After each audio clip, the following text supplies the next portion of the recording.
Hello दोस्तों, R O यारो के इस फ्री कोर्स में आपका स्वागत है। और मैं उम्मीद करता हूं कि आप इस कोर्स से जुड़ के अपनी तैयारी को बहुत ही बेहतर तरीके से कर रहे होंगे। तो इस कोर्स के अंतर्गत हम लोग लगातार भारत के भूगोल का अध्ययन कर रहे हैं। और पिछली वीडियो में हम लोगों ने ऊर्जा संसाधन के पहले पार्ट को खत्म कर लिया था, जिसमें हम लोगों ने कोयले का संपूर्ण अध्ययन कर लिया था। और आज की इस वीडियो में हम लोग आगे अध्ययन करने वाले हैं उसी का। ठीक है। और एक चीज मैं आपको बता दूं कि जो आर ओ के लिए कंप्लीट पैकेज है, जिसमें कि हम आपको 15 अक्टूबर तक 20% का डिस्काउंट दे रहे थे, तो उसकी आज लास्ट डेट है।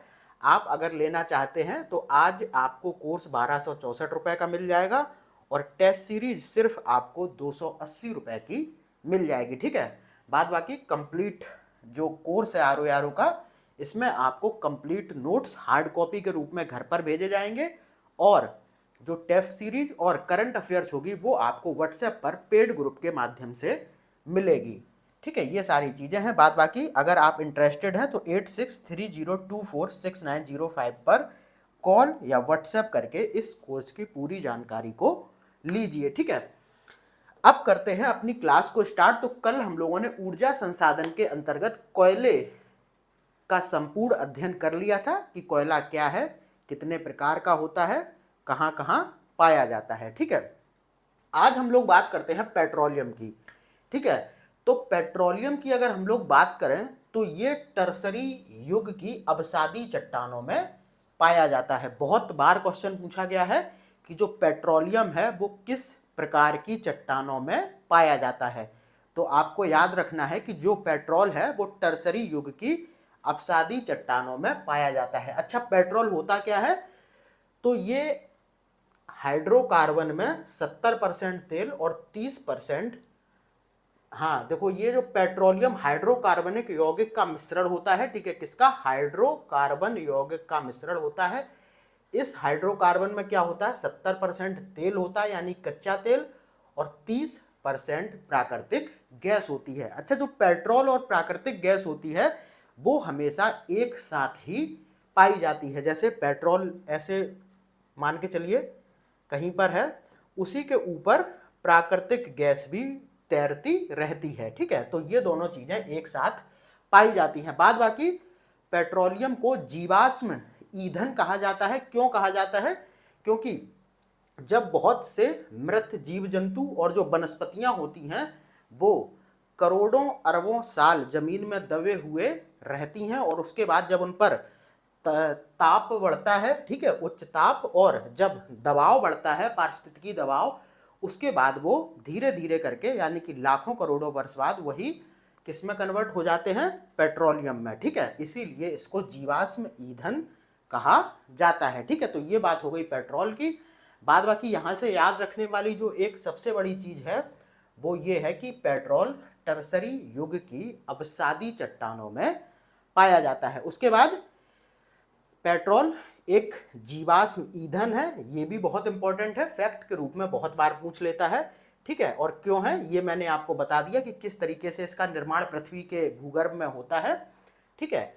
और आपको याद रखना है कि पेट्रोलियम हाइड्रोकार्बन यौगिकों का मिश्रण है। इसमें 70% तेल और 30% प्राकृतिक गैस होती है। ठीक है।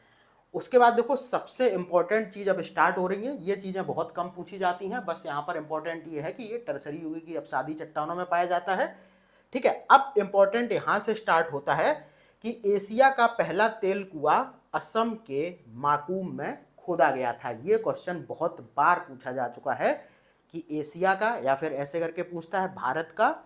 तो आपको ध्यान रखना है, एशिया की बात करें या फिर भारत की, तो ये तेल का पहला कुआं कहाँ पर खोदा गया था? असम के माकूम में। लेकिन दिक्कत यह थी कि यह बहुत ही छोटे स्तर पर था। ठीक है। भारत में पेट्रोलियम उद्योग की शुरुआत 1889 में हुई, जब असम के डिगबोई में दूसरा तेल कुआं खोदा गया। ठीक है। तो सबसे पहला तेल कुआं असम के माकूम में खोदा गया, जो कि भारत के साथ एशिया का भी सबसे पहला तेल कुआं था। लेकिन ये एक बहुत छोटे स्तर पर था, यहाँ से कोई औद्योगिक उत्पादन नहीं हो सकता था। इसीलिए भारत में अगर हम पेट्रोल उद्योग की बात करें, ठीक है, तो वो 1889 में कहाँ पर हुआ था स्टार्ट? असम के ही डिगबोई में। ये भी असम के माकूम में और ये असम के डिगबोई में, ठीक है। अच्छा, अगर आपसे क्वेश्चन पूछ ले कि विश्व का पहला तेल कुआं कहाँ खोदा गया था, तो ये खोदा गया था अमेरिका के पेंसिल्वेनिया राज्य में, और वहाँ पर एक स्थान है टाइटस विले, वहाँ पर विश्व का पहला तेल कुआं खोदा गया था और पेंसिल्वेनिया के संदर्भ में क्वेश्चन पूछा जा चुका है, ठीक है। और जो तेल हमें प्राप्त होता है ड्रिलिंग के माध्यम से, उसको हम कच्चा तेल कहते हैं, ठीक है। उसके बाद उसमें क्या किया जाता है, उसको हम लोग परिष्कृत यानी कि रिफाइंड करते हैं, फिर उससे हमें बहुत सी चीज़ें मिलती हैं, जैसे कि पेट्रोलियम, प्राकृतिक गैस हो गई, ठीक है, डीजल हो गया, केरोसिन ऑयल हो गया, ये सारी चीज़ें इस कच्चे तेल के ही उप उत्पाद होते हैं। उसमें जो सबसे मेन है वो पेट्रोलियम और प्राकृतिक गैस है, ठीक है। तो यहाँ से क्या याद रखना है, एशिया और भारत का पहला तेल कुआं असम के माकूम में, लेकिन ये एक बहुत छोटे स्तर पर था, इसीलिए औद्योगिक स्तर पर अगर हम भारत में तेल कुएं की बात करें तो ये 1889 में असम के डिगबोई में खोदा गया था। और विश्व का पहला तेल कुआं ये कहाँ पर, ये संयुक्त राज्य अमेरिका के पेंसिल्वेनिया में एक जगह है टाइटस विले, वहाँ पर, ठीक है। और जो पृथ्वी से हम पेट्रोलियम निकालते हैं वो कच्चे तेल के रूप में निकलता है, फिर इसी को परिष्कृत करके विभिन्न चीज़ें, जैसे कि आपका हो गया, मैंने अभी बताया, डीजल, केरोसिन ऑयल, प्राकृतिक गैस, ये सारी चीज़ें इससे बनती हैं।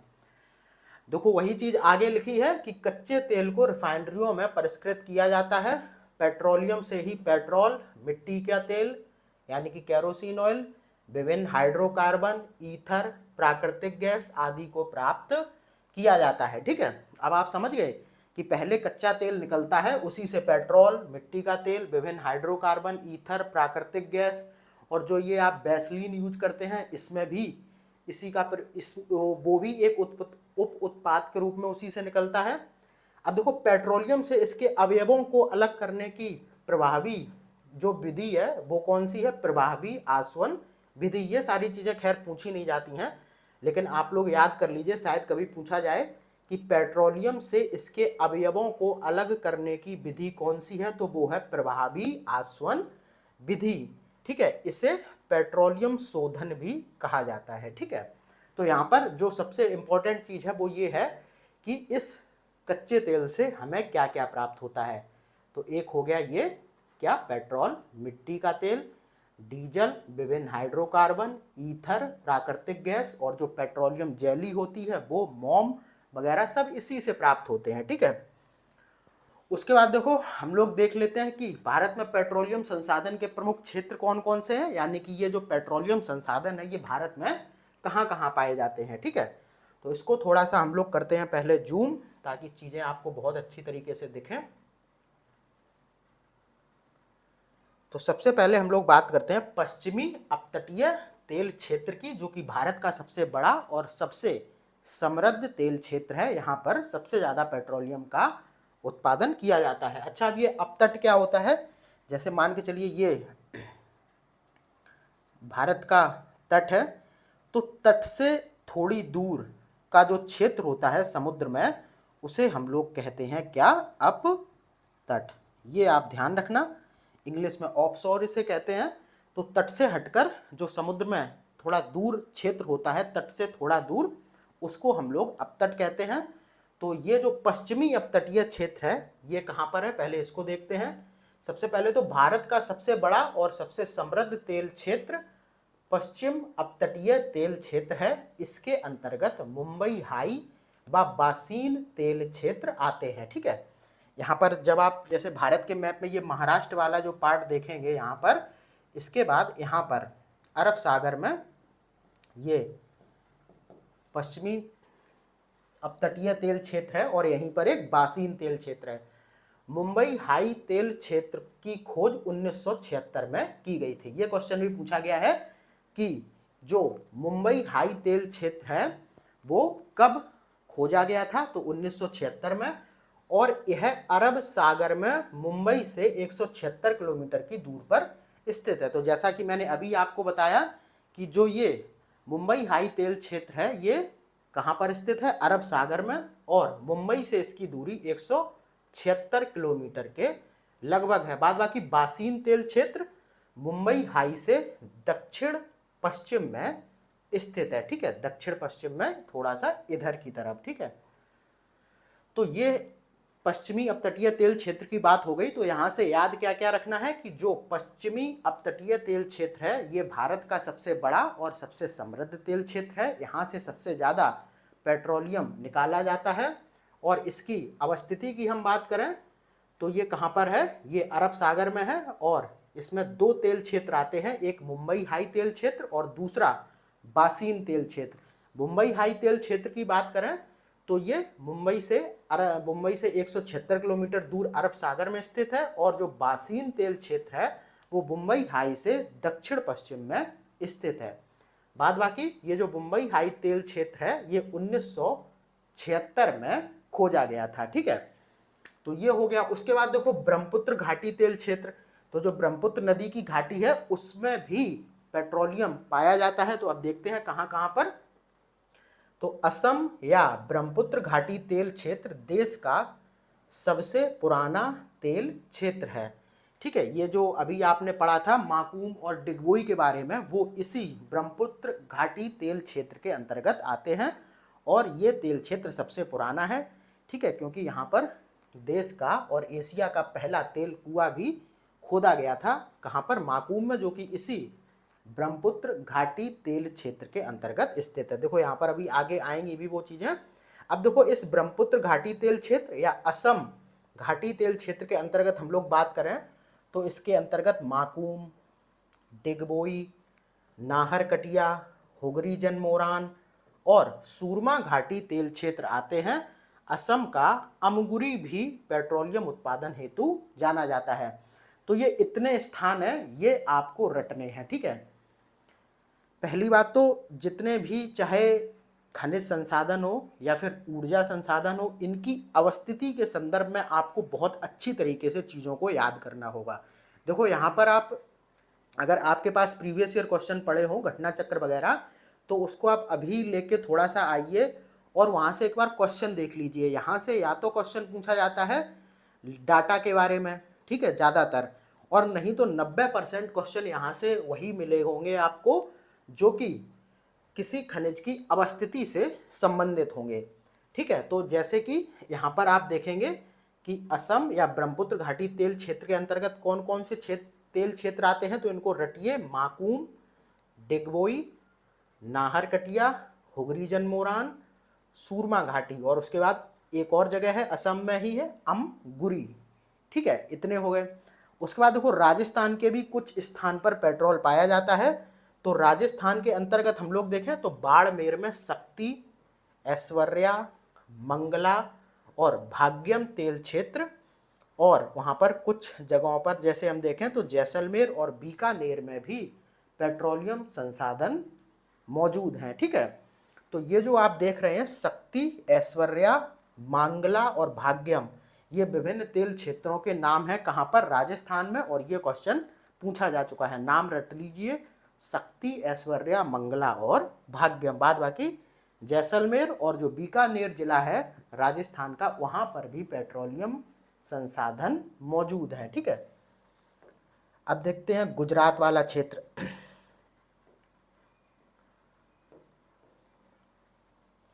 इसमें बहुत ज़्यादा कॉन्सेप्ट वाली कोई चीज़ नहीं है, बस आपको इनकी अवस्थिति के बारे में अच्छे से पता होना चाहिए, ठीक है।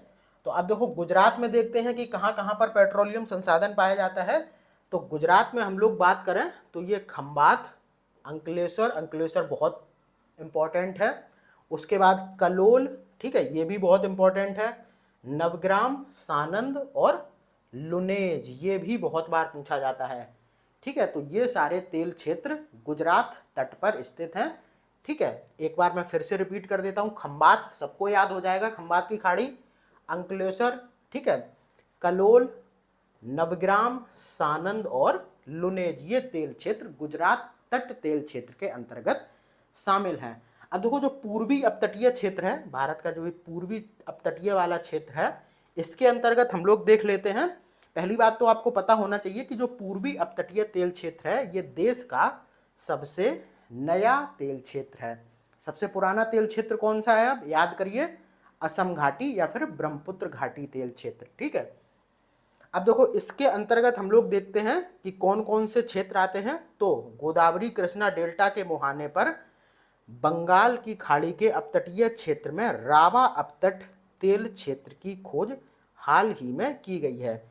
तो पूर्वी अपतटीय तेल क्षेत्र के अंतर्गत रावा अपतट पर पेट्रोलियम संसाधन पाए जाते हैं, जिसकी की खोज हाल ही में की गई है। बाद बाकी आपको याद रखना है कि जो ये पूर्वी अपतटीय तेल क्षेत्र है ये भारत का सबसे नया तेल क्षेत्र है। ठीक है, और इसके अंतर्गत रावा अपतट है, ठीक है, जिसकी खोज हाल ही में की गई है। बाद बाकी ये जो रावा अपतट है ये है कहाँ पे, ये है गोदावरी कृष्णा डेल्टा के मुहाने पर। ठीक है, सारी चीज़ें बहुत क्लियर होती चली जा रही हैं। अगर आप ध्यान से मेरी बात को सुनते भी रहेंगे और रिपीट मोड में इन चीज़ों को देख लेंगे तो आपको बहुत ज़्यादा दिक्कत नहीं होने वाली है। ठीक है, अब देखो भारत में तेल शोधन केंद्र हम देख लेते हैं। तेल शोधन मतलब जहां पर कि इस कच्चे तेल को रिफाइंड करके उनसे विभिन्न उप उत्पाद निकाले जाते हैं। ठीक है, तो रिफाइनरी आपने देखी होंगी। अगर आप उधर मतलब इन स्थानों पर नहीं गए होंगे तो एक उत्तर प्रदेश में मथुरा में जब आप हाईवे पे जाते होंगे तो वहाँ पर आपको दिखती होगी रिफाइनरी। तो वहाँ पर तेल, इस कच्चे तेल को परिष्कृत किया जाता है। तो भारत में जो रिफाइनरी वाली जगह है वो मैं आपको बताता हूँ। असम की बात करते हैं सबसे पहले, तो डिगबोई, नुमालीगढ़, गुवाहाटी और बोगाई गांव, असम में इतने जगह पर ये रिफाइनरी स्थित है।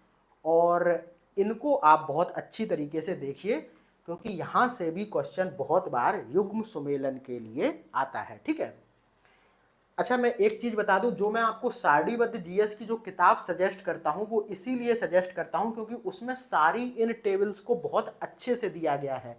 हर चीज को जहां से भी युग्म सुमेलन वाला क्वेश्चन बनता है या फिर सही गलत युग्म पहचानने वाला बनता है या फिर कोई वन लाइनर क्वेश्चन बनता है, ठीक है, तो उस तरीके के क्वेश्चन को बहुत अच्छी तरीके से हैंडल करने के लिए मैंने सारणीबद्ध की किताब में उन चीज़ों को बहुत ही बेहतर तरीके से प्रस्तुत किया है। तो आप उस किताब को जरूर देखें इन सब चीज़ों के लिए। ठीक है, पश्चिम बंगाल की बात करें तो यहाँ पर कोलकाता और हल्दिया में रिफाइनरी स्थित है। बिहार की बात करें तो बरौनी में, उड़ीसा की बात करें तो पारादीप में। और ये ध्यान रखना है कि ये उड़ीसा वाली जो रिफाइनरी है जो कि पारादीप में स्थित है ये भारत की सबसे बड़ी रिफाइनरी है। क्वेश्चन ऐसे भी पूछ लिया जाता है कि भारत की सबसे बड़ी रिफाइनरी कौन है, तो ये चीज़ें भी आपको याद रखनी है। उसके बाद देखो आंध्र प्रदेश में हम बात करें तो विशाखापट्टनम और तातीपाका में है तेल शोधन केंद्र। तमिलनाडु की बात करें तो चेन्नई में एक जगह है मनाली, ये हिमाचल प्रदेश वाला नहीं है, ये चेन्नई में है, ध्यान रखना। और नागापट्टनम, ठीक है, दो जगह पर है। केरल में बात करें तो कोच्चि में है रिफाइनरी। कर्नाटक की बात करें तो मैंगलोर में। महाराष्ट्र की बात करें तो ट्राम्बे में। गुजरात की बात करें तो यहाँ पर कोयली, बादीनार व जामनगर, जामनगर में दो रिफाइनरियाँ हैं। ठीक है, जामनगर में रिलायंस इंडस्ट्री की भारत की सबसे बड़ी रिफाइनरी स्थित है। ठीक है, तो जो ये वाली जो रिफाइनरी हैं ये कैसी हैं, ये सरकार के कंट्रोल में है, लेकिन यहाँ पर एक रिफाइनरी है जामनगर में जो कि रिलायंस इंडस्ट्रीज के द्वारा लगाई गई है, वो भारत की सबसे बड़ी रिफाइनरी है। ठीक है, और अगर हम लोग सरकारी रिफाइनरियों में देखें तो सबसे बड़ी कौन हो गई, पारादीप वाली। ठीक है, उसके बाद उत्तर प्रदेश में मथुरा, जो कि मैंने आपको बताया, जो ये कलकत्ता और जो नई दिल्ली वाला हाईवे है उसी पर बनी हुई है।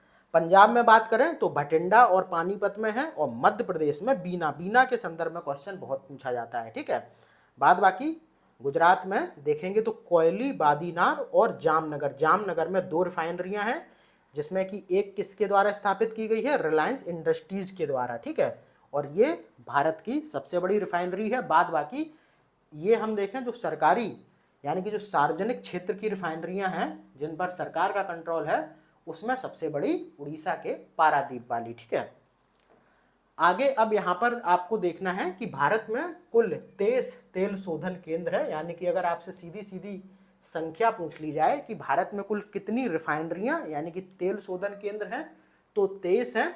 इसमें 3 निजी क्षेत्र के हैं, ठीक है। जैसे एक तो ये हो गया, आप यहाँ पर अभी देख रहे थे, जैसे ये एक जामनगर वाला, इसी तरीके से देखा जाए तो 3 निजी क्षेत्र की रिफाइनरियां हैं और 20 कैसी हैं जिन पर की सरकार का कंट्रोल है। उसके बाद देखो, देश की पहली रिफाइनरी कहाँ पर, डिगबोई में स्थापित की गई थी, ठीक है। कब, 1893 में। तो ये क्वेश्चन बहुत बार पूछा जा चुका है कि देश की पहली रिफाइनरी कहाँ पर स्थापित की गई थी, तो वो की गई थी असम के डिगबोई में। कब, 1893 को।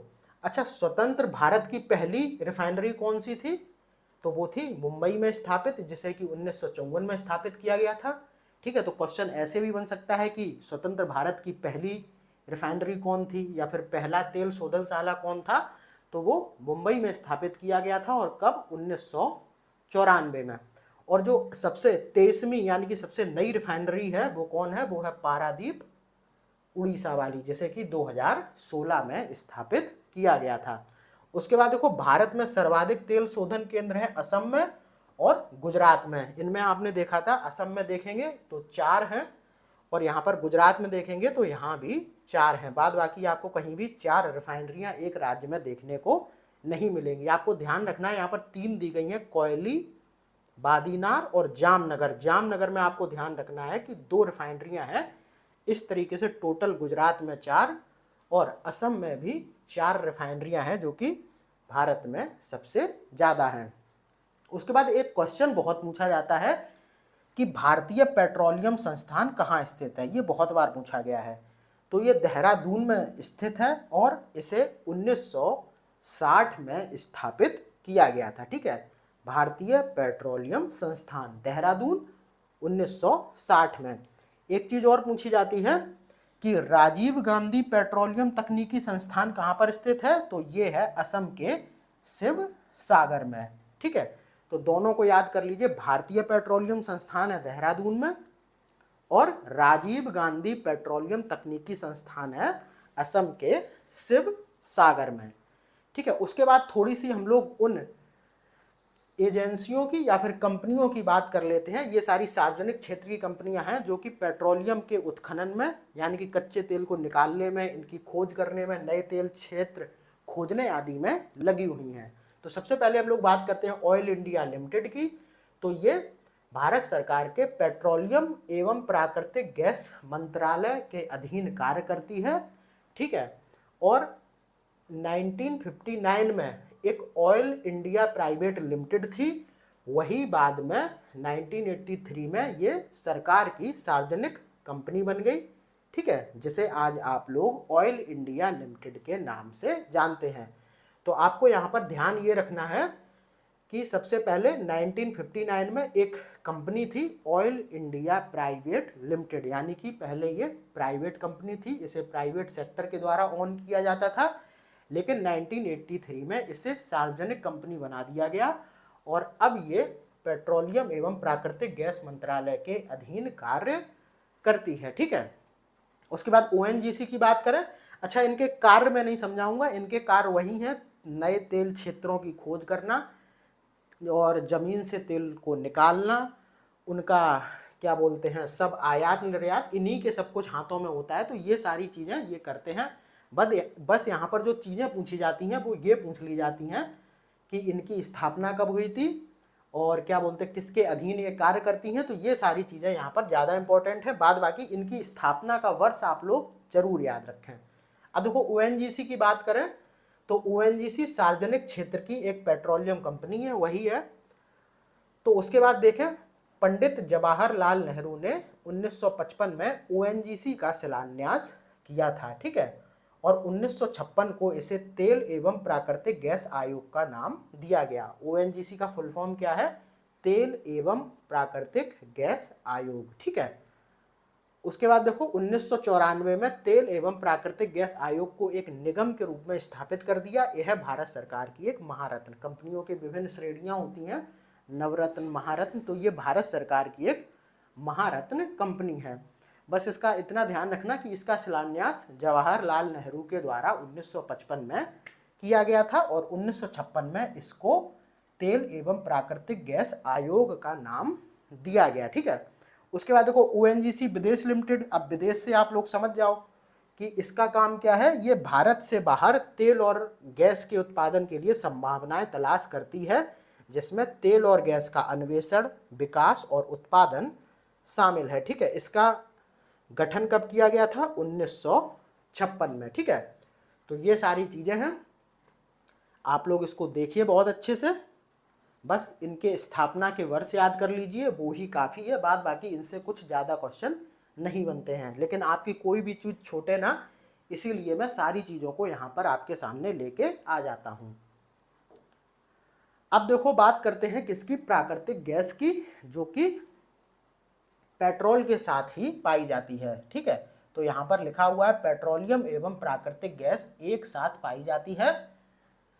पेट्रोलियम भंडार के ऊपर प्राकृतिक गैस तैरती रहती है। जैसा कि मैंने अभी आपको बताया कि ऐसे करके कहीं भी अगर पेट्रोल होगा तो इसी के ऊपर प्राकृतिक गैस तैरती रहती है। ठीक है, अच्छा, प्राकृतिक गैस का मुख्य तत्व क्या होता है? ये मीथेन होता है और ये बहुत ही इंपॉर्टेंट है। ठीक है, आपसे बहुत बार पूछेगा प्राकृतिक गैस का मुख्य तत्व क्या है, एलपीजी का मुख्य तत्व क्या है। ठीक है, ये सारी चीज़ें आपसे ऐसे करके पूछता है, तो उसमें कन्फ्यूजन होती है। कहीं ब्यूटेन होता है, कहीं प्रोपेन होता है, कहीं मीथेन होता है, तो ये कन्फ्यूजन वाले नाम भी लगते हैं, एक ही जैसे हैं। तो आप मेरे साथ यहाँ पर याद कीजिए कि जो प्राकृतिक गैस होती है, जो कि पेट्रोलियम के साथ पाई जाती है, यानी कि पेट्रोलियम के भंडार के ऊपर तैरती रहती है, उसका जो मुख्य तत्व है वो मीथेन होता है। ठीक है, अब अगर हम इसके भारत में भंडार की बात करें तो भारत में प्राकृतिक गैस का भंडार कृष्णा गोदावरी बेसिन के D6 ब्लॉक में अनुमानित है। वहां पर ये D6 ब्लॉक को नाम दिया गया है, जहां पर कि भारत का सबसे बड़ा प्राकृतिक गैस का भंडार अनुमानित है। ठीक है, उसके बाद देखो वर्तमान में प्राकृतिक गैस का सबसे बड़ा भंडार और उत्पादन मुंबई हाई अपतटीय क्षेत्र से होता है। तो मुंबई हाई से सबसे ज़्यादा पेट्रोलियम भी भारत को मिलता है और सबसे ज़्यादा प्राकृतिक गैस भी भारत को उसी मुंबई हाई वाले क्षेत्र से मिलती है, जो कि अरब सागर में स्थित है। ठीक है, बाद बाकी जो ये कृष्णा गोदावरी बेसिन में D6 ब्लॉक वाली जगह है, इसमें भारत का सबसे बड़ा सबसे बड़ा प्राकृतिक गैस भंडार कैसा है? अनुमानित है। देखिए, जब भी खनिज हो या फिर कुछ ऊर्जा संसाधन वाली चीज हो, इनमें बहुत बार क्या होता है कि एक्चुअल डाटा नहीं निकल सकता है एकदम से। जैसे मान के चलिए अभी भारत में थोरियम पाया गया था, तो अब कहा यह जाता है कि बहुत बड़ा भंडार है, भारत की सारी आवश्यकताओं की पूर्ति ये कर देगा। थोरियम था, क्या था, लिथियम था, हाँ, जम्मू कश्मीर के सलाल हैमाना क्षेत्र में जैसे पाया गया था। तो उसको जब मशीनें वहाँ पे उसको सर्च करती हैं तो वो एक अनुमानित आंकड़ा निकलकर सामने आता है। जब वहाँ से उत्पादन शुरू हो जाएगा तब पता चलेगा कि यहाँ से कितना लिथियम हमें मिल सकता है। तो ये सारी चीज़ें जो भूगर्भ में समाई होती हैं, तो इनकी एक अनुमानित आंकड़े के द्वारा ही हम पहचान करते हैं। ऐसा नहीं है कि एज इट इज़ निकल के सामने आ जाता है कि भाई इतने लीटर पेट्रोल यहाँ से निकल जाएगा, ऐसा कुछ नहीं होता है। तो ये वाला जो कृष्णा गोदावरी बेसिन में जो D6 ब्लॉक वाली जगह है, यहाँ पर प्राकृतिक गैस का सबसे बड़ा जो भंडार है वो कैसा है? वो अनुमानित है। लेकिन अगर अभी वर्तमान में बात की जाए तो प्राकृतिक गैस का सबसे बड़ा भंडार और उत्पादन मुंबई हाई अपतटीय तेल क्षेत्र से होता है। उसके बाद देखो जो भारत में प्राकृतिक गैस की सर्वाधिक खपत है वो किस क्षेत्र में होती है? तो वो होती है विद्युत क्षेत्र में। ये क्वेश्चन भी बहुत पूछा जाता है। ठीक है, तो आपको ध्यान रखना है कि भारत में प्राकृतिक गैस की जो सर्वाधिक खपत होती है वो होती है विद्युत क्षेत्र में, और जो दूसरा सबसे बड़ा क्षेत्र है जहां पर कि प्राकृतिक गैस का प्रयोग किया जाता है वो है उर्वरक संयंत्र। तो पहला विद्युत क्षेत्र और दूसरा उर्वरक संयंत्र। अच्छा, उत्तर प्रदेश में प्राकृतिक गैस आधारित 2 विद्युत प्लांट हैं। कहाँ का? एक दादरी जो कि गौतम बुद्ध नगर में है और दूसरा औरैया में। ठीक है, तो 2 प्लांट हैं कैसे? प्राकृतिक गैस आधारित विद्युत के, जहाँ पर कि प्राकृतिक गैस से विद्युत बनाई जाती है। ऐसे 2 प्लांट उत्तर प्रदेश में हैं, एक दादरी में और एक औरैया में। ये क्वेश्चन बार बार आपसे पूछा जाता है। ठीक है, उसके बाद देखो देश की सबसे लंबी प्राकृतिक गैस पाइपलाइन। अच्छा, एक चीज़ और बता दूं कि जो ये गैस होती है ये बहुत बहुत लंबी ज़मीन के अंदर पाइपलाइन बिछाई जाती हैं। ठीक है, इनके माध्यम से ही इनका स्थानांतरण एक जगह से दूसरी जगह पर किया जाता है। तो उसी की यहाँ पर बात हो रही है कि देश की सबसे लंबी प्राकृतिक गैस पाइपलाइन कहाँ से है, हजीरा से, और कहाँ तक है, जगदीशपुर उत्तर प्रदेश तक। तो ये हजीरा गुजरात से स्टार्ट होती है, फिर बीजापुर मध्य प्रदेश से गुजरती है, और फिर कहाँ तक है, जगदीशपुर, जो कि उत्तर प्रदेश में है। ठीक है, जो पश्चिमी तटीय तेल क्षेत्र से प्राकृतिक गैस का परिवहन उत्तर प्रदेश तक करती है। तो जो मुंबई हाई से तेल निकलता है वो जो मुंबई हाई वाला जो क्षेत्र है वहाँ से जो प्राकृतिक गैस होती है वो कहाँ से, हजीरा से, यानी कि गुजरात से, और उत्तर प्रदेश इस प्राकृतिक गैस पाइपलाइन के माध्यम से लाई जाती है। ठीक है, अब देखो देश की पहली गैस पाइपलाइन भी आपसे पूछी जा सकती है। तो ये कहाँ तक थी, ये थी नहरकटिया असम से लेके और फिर बरौनी बिहार तक। ठीक है, और ये नूनामाटी असम से भी गुजरती थी। तो ये चीज़ें भी आपको यहाँ पर याद रखनी होती हैं। ये प्योर फैक्ट वाली चीज़ें हैं, यहाँ पर कोई भी ऐसा कॉन्सेप्ट नहीं है जो मैं आपको समझाऊं। इसे तो आप बस तेज़ी से अगर पढ़ते हुए भी चले जाएंगे तो भी आपका काम बन जाएगा। ठीक है, आगे बढ़ते हैं। तो तरलीकृत प्राकृतिक गैस, ठीक है, तो इसको आप लिक्विफाइड नेचुरल गैस के नाम से भी जानते हैं। बाद बाकी यहाँ पर ये कुछ उसका रासायनिक वो चीज़ें लिखी हुई है कि कैसे इसको बनाया जाता है, इसके बारे में हमें ध्यान नहीं देना है। ठीक है, अब ये क्या है, बस इतना देख लो कि एलएनजी प्राकृतिक गैस का तरल रूप है जिसे आमतौर पर जहाज़ों के माध्यम से बड़ी मात्रा में उन देशों को भेजा जाता है जहां पाइपलाइन का विस्तार संभव नहीं है। ठीक है, तो अब ये जो एलएनजी है ये क्या होती है, ये प्राकृतिक गैस का तरल रूप है। ठीक है, यहाँ तो पाइपलाइन में चली जाती है, कोई दिक्कत नहीं है, लेकिन अगर हमें इसको एक्सपोर्ट करना हो तो इसको कुछ नहीं, हम लोग इसका लिक्विडी मतलब क्या करते हैं, लिक्विड में इसको हम लोग कन्वर्ट कर देते हैं। ठीक है, और फिर क्या किया जाता है कि जहाज़ों के माध्यम से उन देशों में भेजा जाता है जहाँ पर कि पाइपलाइन का विस्तार संभव नहीं है। जैसे कि पहाड़ी क्षेत्र हो गए, वहाँ पर पहाड़ों को काट काट के हम उसमें जो पाइपलाइन हो सकती है वो नहीं बिछा सकते। तो वहाँ पर फिर क्या किया जाता है कि इसी प्राकृतिक गैस को तरल रूप में हम वहाँ पर भेजते हैं। उसके बाद देखो सीएनजी, सबको पता होगा सीएनजी की गाड़ियाँ आती हैं। तो ये भी चीज़ें वही दी गई हैं, रासायनिक चीज़ें, कि कैसे ये सीएनजी बनती है, इस पे हमें ध्यान नहीं देना है। ठीक है, बस आपको ध्यान देना है कि वे वही सीएनजी है जिससे कि कारें वगैरह यानी कि वाहन वगैरह चलते हैं।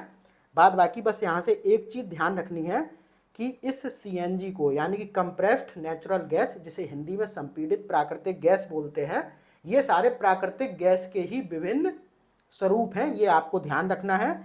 और ये जो सीएनजी है जिससे कि वाहन वगैरह बहुत चलते हैं, आपने अपने आसपास भी देखे होंगे, तो इसको हरित ईंधन के रूप में संदर्भित किया जाता है क्योंकि यह सीसा मुक्त होता है। ठीक है, हरित ईंधन का मतलब होता है जिससे कि पर्यावरण को कम से कम नुकसान हो। ठीक है, ऐसे ईंधन को क्या बोलेंगे, हरित ईंधन। और जो ये सीएनजी है इसे हरित ईंधन की संज्ञा क्यों दी गई है, क्योंकि ये सीसा मुक्त है, और सीसा आपको पता ही होगा कि एक बहुत बड़ा प्राकृतिक प्रदूषक है। ठीक है, उसके बाद देखो हम लोग बात करते हैं एलपीजी की। एलपीजी सबको पता होगा, लिक्विड पेट्रोलियम गैस। जो आपके घरों में सिलेंडर हैं उनमें एलपीजी ही भरी होती है। अब उनसे एक क्वेश्चन जो बहुत इंपॉर्टेंट होता है यहाँ से, वो ये है कि एलपीजी का मुख्य तत्व क्या है। ठीक है, जैसे प्राकृतिक गैस का मुख्य तत्व मीथेन था, उसी तरीके से एलपीजी का जो मुख्य तत्व है वो है ब्यूटेन। ये क्वेश्चन बहुत बार पूछा जाता है। और मुख्य तत्व तो ब्यूटेन हो गया, लेकिन एलपीजी में एक अन्य तत्व और भी पाया जाता है जिसे कि प्रोपेन कहते हैं। बाद बाकी एलपीजी रंगहीन होती है, गंधहीन होती है। अभी मैं आपको बताऊंगा, जब आप गैस निकलते हुए देखते होंगे तो एक खुशबू जैसी आती है। ठीक है, वो किसकी वजह से आती है, जब अगर यहाँ पर लिखा हुआ है गंधहीन है तो खुशबू तो कोई आनी नहीं चाहिए। उससे यानी कि कोई गंध नहीं आनी चाहिए, लेकिन वो गंध हमें इसलिए महसूस होती है कि उसमें क्या किया जाता है, गंध आने के लिए उसमें मिथाइल मर्कैप्टन को मिलाया जाता है, ताकि कोई बड़ा हादसा होने से पहले हमें चीज़ें पता चल जाएं कि कहीं से इस एलपीजी का रिसाव हो रहा है। और ये मिथाइल मर्कैप्टन जो होता है ये सल्फर गैस का एक यौगिक होता है। बहुत बार आपको ऐसे दे देगा कि एलपीजी में गंध के लिए किसके यौगिक का मिश्रण किया जाता है, तो ऐसे भी पूछा जा सकता है। तो सल्फर गैस का यौगिक होता है, बाद बाकी अगर सीधा नाम पूछे तो मिथाइल मर्कैप्टन। तो एलपीजी क्या हो गई, लिक्विड पेट्रोलियम गैस, जिससे कि सिलेंडरों में भरा जाता है। मुख्य तत्व है ब्यूटेन और एक अन्य तत्व इसमें पाया जाता है जिसे कहते हैं प्रोपेन। अगर हम मूल रूप से इस एलपीजी की बात करें तो ये रंगहीन होती है, गंधहीन होती है, लेकिन किसी भी दुर्घटना से बचने के लिए कि हम पता कर सकें कि इस एलपीजी का रिसाव हो रहा है, तो उसके लिए इस एलपीजी में मिथाइल मर्कैप्टन को मिलाया जाता है, जो कि एक विशेष गंध उत्पन्न करता है। और ये जो मिथाइल मर्कैप्टन है ये सल्फर गैस का एक यौगिक होता है। तो ये बात हो गई किसकी, एलपीजी की। उसके बाद देखो गेल इंडिया लिमिटेड की हम लोग बात कर लेते हैं। ठीक है, ये भी एक भारत की प्रमुख प्राकृतिक गैस कंपनी है। आपने गेल सुना होगा, GAIL ऐसे करके बहुत जगह इसके प्लांट हैं। ठीक है, तो ये वही गेल है, इसको गेल इंडिया लिमिटेड कहते हैं। इसका काम देखो क्या है, प्राकृतिक गैस का अन्वेषण, अन्वेषण मतलब खोज, उसका उत्पादन, उसका प्रोसेसिंग, संचरण, वितरण और विपणन मतलब मार्केटिंग। तो इसका काम ये सब कुछ है। और इसकी स्थापना की बात करें तो ये 16 अगस्त 1984 में गेल इंडिया लिमिटेड की स्थापना की गई थी। ठीक है, तो ये हो गया ऊर्जा संसाधन का दूसरा पार्ट भी खत्म। अभी इसका एक तीसरा पार्ट और आएगा, उसमें हम लोग सौर ऊर्जा, पवन ऊर्जा, ज्वारीय ऊर्जा या भूतापीय ऊर्जा, इन सारी चीज़ों का अध्ययन करने वाले हैं। उनसे क्वेश्चन बहुत कम मिलते हैं, लेकिन भाई वही है कि हमें अपनी तैयारी को पूरा करके चलना है ताकि कोई भी क्वेश्चन छूटे ना। ठीक है, तो फिर मिलते हैं अगली वीडियो में, तब तक के लिए धन्यवाद।